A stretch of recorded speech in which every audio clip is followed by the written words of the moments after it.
వంశీని అరెస్ట్ చేయకుండానే పారిపోయి దాక్కొని సోషల్ మీడియాలోని కొన్ని మీడియా ఛానల్ పాపం వాళ్ళకు కూడా తెలియక సోషల్ మీడియాలో వచ్చినాయే అరెస్ట్ చేశారేమో అనుకున్నారు. వంశీని పోలీసులు అరెస్ట్ చేయలేదు. వంశీని పారిపోయినటువంటి వ్యక్తి.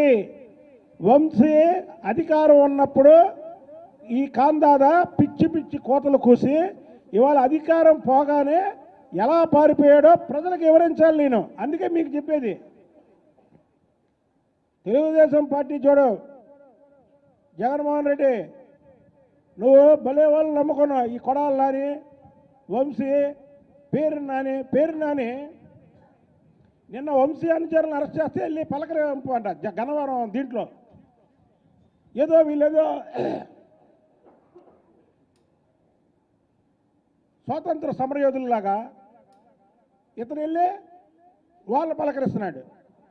అసలు బుద్ధి ఉందా మీకు? మీకు బుద్ధి జ్ఞానం ఉందా? మళ్ళీ అదేంటంటే తెలుగుదేశం ప్రభుత్వం వచ్చిన తర్వాత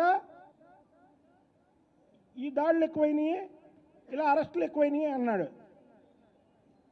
వంశీని గన్నవరంలో అతను చేసిన పని గురించి నేను చెబితే ఇదే పేరున్నాని నువ్వు నా మీద కేసు ఎందుకు పెట్టావు?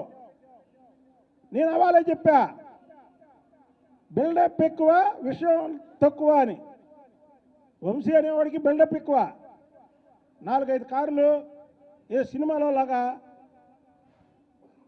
విషయం లేదు అక్కడ, ఉత్తి పిరికి. కాబట్టి